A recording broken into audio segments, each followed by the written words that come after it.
सरकारी कोटे का गेहूं खाकर लोग हो रहे हैं गंजे। जी हाँ, अगर आप भी सरकारी कोटे का जो गेहूं मिलता है वो खाते हो, ये वीडियो आपको देखना जरूरी हो जाता है। 32 साल के प्रदीप आईने के सामने खड़े होकर कंघी कर रहे थे। प्रदीप ने नोटिस किया कि उनके बाल बहुत ज्यादा झड़ रहे हैं। पहले तो उन्होंने इस बात पर इतना ध्यान नहीं दिया, लेकिन 4 से 5 दिन में ही वे लगभग गंजे हो गए थे। ऐसा सिर्फ प्रदीप के साथ ही नहीं हुआ। महाराष्ट्र के बुल्डाना जिले में बीते दिसंबर और जनवरी 2025 में 200 से ज़्यादा लोगों के बाल अचानक झड़ने लगे। हेयरफॉल इतना ज़्यादा था कि खींचने पर पूरे बाल हाथ में आने लगे थे। ये किसी एक गांव में नहीं, जिले के सेंगांव, नांदुरा और खामगांव तालुका के 18 गांव में हो रहा था। इसकी वजह जानने दिल्ली से टीमें आई। हेल्थ डिपार्टमेंट के अफसर गांव में पहुंचे और पद्मश्री डॉक्टर हिम्मतराव भाकर ने अपने लेवल पर रिसर्च की। उनकी रिपोर्ट में अंदेशा जताया गया कि सरकारी राशन दुकान से जो गेहूं मिलता है वो खाने से ये दिक्कत हुई है। ये गेहूं पंजाब या हरियाणा का हो सकता है, ये तो अभी सवाल है।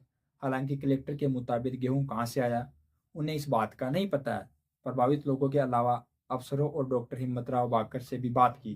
पता चला कि रिपोर्ट आने के बाद गांव के लोगों में सरकारी गेहूं खाना बंद कर दिया है। अच्छी बात यह कि इलाज के बाद लोगों के सिर पर बाल आने शुरू हो गए। पहली कहानी सुन लीजिए। पहली कहानी है प्रदीप की, जिनके साथ ये घटना हुई है। प्रदीप बताते हैं कि सिर्फ 3 दिन में बाल झड़ गए, एक हफ्ते के बाद उगने भी लगे। बोडगांव के रहने वाले प्रदीप कल्स कर खेती करते हैं, गारमेंट का काम भी करते हैं। प्रदीप बताते हैं कि दिसंबर के आखिर में मैंने देखा कि बहुत ज्यादा बाल झड़ रहे हैं। 2-3 दिन में बाल कम हो गए तो मैं घबरा गया। एक दिन सरपंच रामेश्वर गजानन मिले तो उन्होंने बताया कि उन्हें पता चला कि कई लोगों के से ये दिक्कतें हो रही है। बात फैली तो गांव के आसपास के लोगों में डर का माहौल पैदा हो गया। बोडगांव की आबादी करीब 500 और सिर्फ यहीं 29 लोगों के गंजेपन की शिकायत आ चुकी थी। एक हफ्ते में लोगों के 50 से 80% बाल गिर गए। प्रदीप बताते कि 4-5 दिन में ही मेरे 80% बाल गिर गए। मेरे अच्छे घने बाल थे। बात बाल ऐसी चीज है जिन पर सबकी नजर पड़ती है। गंजेपन से शरीर में दर्द तो नहीं हुआ, लेकिन दिमागी तौर पर मैं हिल गया था। कोई भी मुझे देखेगा तो मेरे बारे में पूछेगा। लोगों ने मुंह फेरना शुरू कर दिया था। मिलने बात करने में भी कतराने लगे। ये सब देखकर मैं परेशान हो गया। घर से निकला घर से निकलना बंद कर दिया, काम पर भी नहीं जाता था। ये कहानी है प्रदीप की। दूसरी कहानी बताते हैं एक 8 साल की प्रियल की। जो कहानी है उनके साथ भी एक घटना हुई है। बोड़गांव में 8 साल की प्रियल मिली। कंधे पर बस्ता टांग कर स्कूल जा रही थी। दिसंबर के आखिर में प्रियल के भी बाल झड़ गए थे। प्रियल कैमरे पर ठीक से बात नहीं कर पाती थी, लेकिन जो भी बोलती उससे बालों का खोने का गम छलक उठता था। प्रियल के मम्मी पापा बताते हैं कि अचानक बेटी के बाल झड़ने से हम डर गए। परिवार के 2 और लोगों के बाल झड़ रहे थे। हमें लगा कोई बीमारी होगी। ऐसे अचानक गंजे होने के बारे में न पहले सुना था और न कभी देखा था।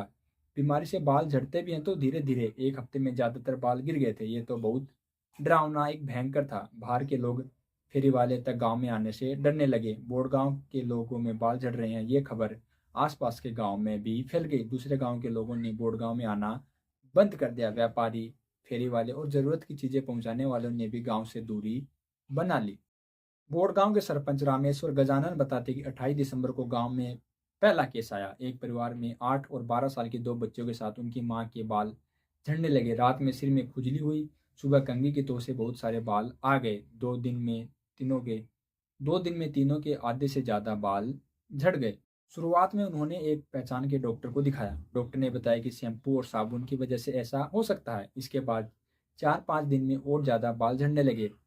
मुझे पता चला कि दूसरे गांव में भी ऐसा ही हो रहा है। मैं वहां भी गया, लोगों को इकट्ठा किया और स्वास्थ्य विभाग के अफसरों से मिला। इसके बाद प्रशासन ने गांव में टीमें भेजी।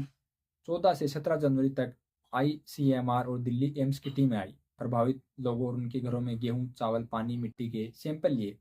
रामेश्वर गजानंद आगे बताते हैं कि गांव में 29 केस सामने आए हैं। सभी गरीब परिवार से हैं। ज्यादातर सरकारी राशन की दुकान से मिलने वाला गेहूं खाते हैं। हमने उनका डेटा कलेक्ट किया। हेल्थ टीम यहाँ आई और पीड़ितों का यूनानी, होम्योपैथिक, आयुर्वेदिक और एलोपैथिक तरीके से ट्रीटमेंट शुरू किया। जिन लोगों के बाल झड़ गए थे उनके सिर मुंडवा दिए गए। फिर इलाज शुरू हुआ। एक हफ्ते में 10 दिन के भीतर बालों की रिकवरी फिर से शुरू हो गई। सिर के जिस हिस्से में बाल चले गए थे वहां पर भी बाल वापस आने लगे।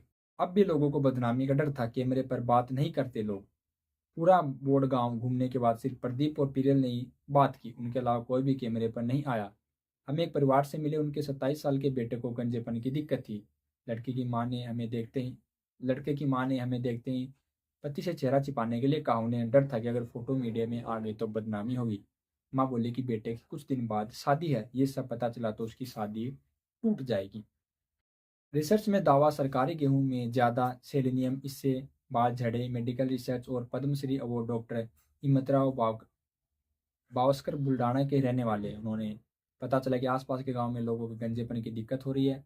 वे प्रभावित इलाकों में गए और रिसर्च शुरू की। गेहूं की बोरियों पर पंजाब और हरियाणा का टैग पता करने की कोशिश की। लोगों में बंटने वाला गेहूं कहाँ से आया। राशन की दुकान बंद थी। ये दुकानें घर में है और उस घर के लोगों से बात करनी चाहिए, लेकिन उन्होंने बात करने से मना कर दिया। कोड़गांव से मिली गेहूं की बोरियों पर गवर्नमेंट ऑफ पंजाब और गवर्नमेंट ऑफ हरियाणा लिखा है, इसलिए अंदेशा ये जताया गया कि गेहूं पंजाब और हरियाणा से आया था। इसमें मिला सेलेनियम बाल झड़ने की बड़ी वजह हो सकता है। आईसीएमआर ने भी गांव में गेहूं के सैंपल इकट्ठा किए थे। सूत्रों के मुताबिक आईसीएमआर ने भी अपनी स्टडी में सेलेनियम की ज़्यादा मात्रा को बाल झड़ने की सबसे बड़ी वजह माना है। आईसीएमआर ने 28 जनवरी को इसकी रिपोर्ट हेल्थ मिनिस्ट्री को सौंपी थी। रिपोर्ट के मुताबिक प्रभावित लोगों में सेलेनियम की मात्रा 3 से 31 गुना ज़्यादा पाई गई।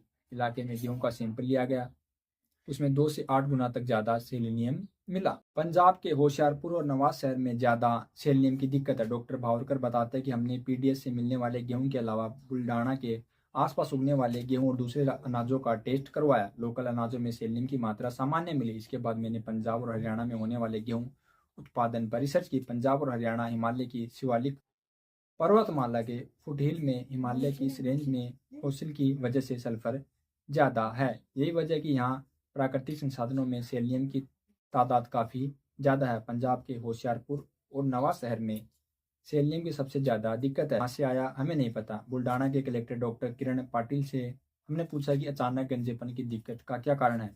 पता चला, वे बताते हैं कि अब तक हमारे पास इससे जुड़ी रिपोर्ट नहीं आई है। गंजेपन की शिकायत मिली है तो सबसे पहले हमने वहाँ पानी की टेस्टिंग करवाई, पानी में हेवी मेंटल चेक किया, होम्योपैथी और यूनानी पद्धति से लोगों को ट्रीटमेंट शुरू कर दिया। हमने पूछा कि बाल झड़ने की वजह पंजाब और हरियाणा से आने वाले गेहूं को बताया जा रहा है, क्या आप इसकी जांच करवाई? ये गेहूं कहाँ से आया था? डॉक्टर किरण पाटिल ने बताया कि गेहूं का लोड कहाँ से आता है ये हमें नहीं पता। इसकी जानकारी फूड ऑपरेशन ऑफ इंडिया को होती है। गंजेपन के लिए सिर्फ गेहूं जिम्मेदार है ऐसा नहीं है, दूसरे कारण भी हो सकते हैं। बाकी इस बारे में आप क्या सोचते हैं कमेंट करके ज़रूर बताएं। जो दावा किया जा रहा है कि गेहूँ पंजाब हरियाणा से आया है, मैंने जांच की तो पता चला कि पीडीएस सेंटर में कई बोरियां पड़ी थी। किसी बोरी पर पंजाब हरियाणा लिखा तो जरूर नहीं कि गेहूं पंजाब और हरियाणा से ही आया हो।